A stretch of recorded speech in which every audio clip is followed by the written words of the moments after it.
Всех приветствую на канале Путь Богача, меня зовут Евгений, и в этом видеоролике мы поговорим о запрете криптовалюты на территории Российской Федерации. В этом видеоролике мы пробежимся исключительно по фактам, заглянем в официальный доклад и затронем материалы, которые, ссылаясь на него, объясняют все более понятным языком. И для начала давайте зайдем на Центральный банк Российской Федерации. Здесь несколько дней назад был опубликован доклад на тему криптовалют. Если его открыть, то здесь открывается доклад аж на целых 37 страниц от Банка России. Предлагаю сперва разобраться, откуда и почему вообще возникла вся эта шумиха, для того, чтобы понять, насколько все это затрагивает обычного пользователя. Значит, здесь есть оглавление, и в пункте номер 3 мы видим, что здесь затрагивается тема риска распространения криптовалют, а именно угроза для благосостояния граждан, угроза для финансовой стабильности и угроза, связанная с нелегальной деятельностью. Так вот, если пролистнуть дальше, то здесь есть резюме. И давайте более детально рассмотрим пятый его пункт. Распространение криптовалют создает существенные угрозы для благосостояния российских граждан, стабильности финансовой системы и угрозы, связанные с обслуживанием криптовалютами нелегальной деятельности. И смысл здесь в том, что они обеспокоены тем, что простые граждане, которые заходят в криптовалютный мир, ничего не понимая в этом, теряют свои деньги. Соответственно, эти деньги утекают из привычных традиционных инструментов и уходят в мир криптовалют, тем самым ослабевает рубль, который, естественно, если они еще могут как-то контролировать, то нелегальную деятельность, которая осуществляется с помощью криптовалют, они уже никак не могут отслеживать. И несмотря на то, что блокчейн позволяет отслеживать многие транзакции, все, казалось бы, прозрачно, не всегда удается понять, кто совершал эти самые транзакции. То есть вопрос анонимности их очень сильно беспокоит, и все это ссылается на нелегальную деятельность, естественно. И давайте разбирать подробнее. Высокая волатильность курса, значительная распространенность мошенничества в торговле криптовалютами создают для граждан риски утраты существенной части вложенных средств, а при торговле с использованием заемных средств риски остаться должником, от чего, естественно, страдают и банки, которые предоставляют заемщикам эти средства, поскольку долг уже, возможно, получить не получится. От этого страдает общая финансовая система, поэтому они так сильно обеспокоены. Распространение криптовалют приводит к выводу сбережений граждан за периметр российского финансового сектора и, как следствие, сокращению его возможностей по финансированию реального сектора и снижению потенциального роста экономики, что уменьшает количество рабочих мест и потенциал роста доходов граждан. Опять-таки здесь переживают за то, что капиталы будут выводиться и вливаться в те пространства, где они не могут ее контролировать и, соответственно, получать какой-либо выгоды. Далее в докладе написано, что криптовалюты активно используются в противоправной деятельности, например, отмывание доходов, наркоторговля, финансирование терроризма и так далее. И по мнению Центробанка, распространение криптовалют создает благоприятные условия для криминальных операций. А это вам и вымогательство, и взяточничество, что является вызовом для глобальной системы противодействия отмыванию денег. Ну и, конечно же, как не обойтись тут без терроризма, который также финансируется через криптовалюты, которые также сложно отследить, и вся эта анонимность создает им сложности. И помимо всего этого в докладе активно обсуждается майнинг, который создает непроизводительный расход электроэнергии, который ставит под угрозу энергообеспечение жилых зданий, зданий социальной инфраструктуры и различных предприятий. И в связи с этим, по мнению Банка России, оптимальным решением является введение в России запрета на майнинг криптовалют. И на мой взгляд, это были самые важные ключевые моменты этого доклада. Более подробно можно посмотреть в этой пресс-конференции, ссылку на которую я оставлю в описании под видео. Сейчас мы еще к нему вернемся. Рекомендую посмотреть его полностью, но ленивым можно начать с 25 минуты. Там как раз задают всякие различные вопросы и даются на них ответы. Итак, причины, по которой они хотят запретить криптовалюту, это непосредственная забота о гражданах. У криптовалюты большая волатильность, и они боятся, что граждане начнут терять на этом деньги. Далее, это, естественно, то, что отсутствует анонимность, финансируется терроризм, проще давать взятки и процветает мошенничество. А теперь давайте разберемся, кто от этого страдает больше: простой пользователь или те, кто что-то делает с этой самой криптовалютой и хочет из этого извлекать прибыль в больших масштабах. Речь идет об обменниках, биржах, банках и так далее. Итак, предложение следующее: ввести ответственность за нарушение запрета на использование криптовалюты в качестве средства платежа за товары, работы и услуги, продаваемые или покупаемые российскими юридическими и физическими лицами. Это означает, что за крипту нельзя будет что-либо купить, продать, получать зарплату и использовать в качестве средства платежа. Далее запретить организацию выпуска или сам выпуск, что подразумевает, нельзя создавать криптовалюту и каким-то образом ее продвигать. А также запрещена организация обращения или обмена криптовалюты на территории Российской Федерации, в том числе криптобиржами. Ну и, соответственно, обменниками, P2P платформами, за которыми они также планируют поглядывать. Но, как уточняет директор Департамента финансовой стабильности Елизавета Данилова, Данилова в ходе пресс-конференции она сказала, что запрет не распространяется на владение криптовалют, а также на их покупку или продажу. В общем, ограничений запретов на владение криптовалютами не планируется, но планируется ограничение для использования российской финансовой инфраструктуры. Еще раз давайте повторим этот момент, но планируется ограничение для использования российской финансовой инфраструктуры. Самих ограничений, запретов на владение криптовалютами не планируется, ребят. Можете быть спокойны, в этом плане никто вас не ограничивает и криптовалюту у вас отбирать не собирается. Что означает финансовой инфраструктуры? Ну, как я уже сказал только что, это коснется банков, бирж, криптовалютных обменников и так далее, кто занимается этим на полную катушку. Опять же, здесь забота о гражданах, они не хотят, чтобы плодились и появлялись левые всякие разные обменники, куда люди отправляют свои деньги и не получают ничего в ответ. Это одна из причин. Второе, это то, что, естественно, страдает анонимность, и они хотят это все, естественно, знать, кто куда чего покупает, отправляет деньги и что-либо продает. В общем, чтобы вы понимали, они больше обеспокоены тем, что существуют всякие различные услуги по P2P платежам, которые связаны с использованием оформленных на подставных физических лиц платежных карт и кошельков, криптовалютными обменниками, онлайн-казино и недобросовестными участниками финансового рынка. Сам директор Департамента финансовой стабильности Банка России Елизавета Данилова уточнила, что самим гражданам владение криптовалютами запрещать не будут. И давайте окончательно развеем миф о том, что криптовалюту запретили, вот этим фрагментом из видео. Директору Департамента финансовой стабильности Центробанка задали вопрос о запрете криптовалюты. И вот ее ответ. Мы обращаем внимание, что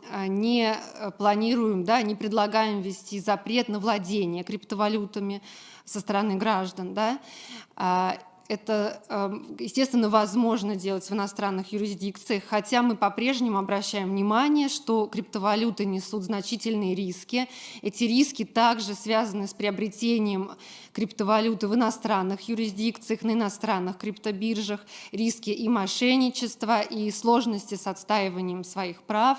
Поэтому мы продолжаем, как и иностранные регуляторы, обращать внимание на эти повышенные риски, но свою задачу как органа, ответственного за финансовую стабильность в России, как регулятора финансового сектора в России, мы считаем очень важным сделать запрет на использование российской финансовой инфраструктуры для приобретения криптовалют. И как вы только что сами могли слышать, есть намерение запретить или ограничить финансовую инфраструктуру, но не простых граждан. Я сказала, что наши меры, предлагаемые, не касаются владения, а касаются использования российской финансовой инфраструктуры для приобретения криптовалют. Так что создавать панику и быстро выводить все свои криптоактивы просто нет смысла, потому что на рынке сейчас большая коррекция, и если вам нравится терять деньги, то пожалуйста, все остальные их скупят по большим скидкам. Однако, если ты очень сильно переживаешь за свою криптовалюту, то советую скинуть ее на Ledger. В чем фишка Ledger? Так это то, что ты сможешь пользоваться приложением, а не какой-либо биржей, которая будет отслеживать все твои транзакции. Закинул деньги на холодный кошелек и дальше можешь их перекидывать куда угодно. А также, если криптовалюту запретят окончательно, то твои деньги будут в надежном месте. В конце концов, можно будет продать сам кошелек, получив деньги на руки. Если, конечно, найдешь того, кто захочет заплатить за то, что на нем находится. Также затрагиваю эту тему потому, что сейчас Ledger можно купить по скидке. Скидка составляет 29 евро, если купить сразу два кошелька, поскольку на кошелек Nano S сейчас скидка 50%. Для получения скидки нужно перейти по ссылке в описании на сайт и нажать на эту корзину. И далее во вкладке Products выбираем строчку Backup Pack и забираем Ledger с хорошей скидкой. Обязательно подписывайтесь на телеграм-канал, здесь я выкладываю самые интересные и полезные новости и в том числе инсайды, которые помогают заработать или сэкономить деньги. Нас уже более 3100 человек, обязательно подписывайтесь, это помогает развитию комьюнити. Вы были на канале Путь Богача, и если нам по пути, то знаете, что делать. Кнопка подписки доступна для всех.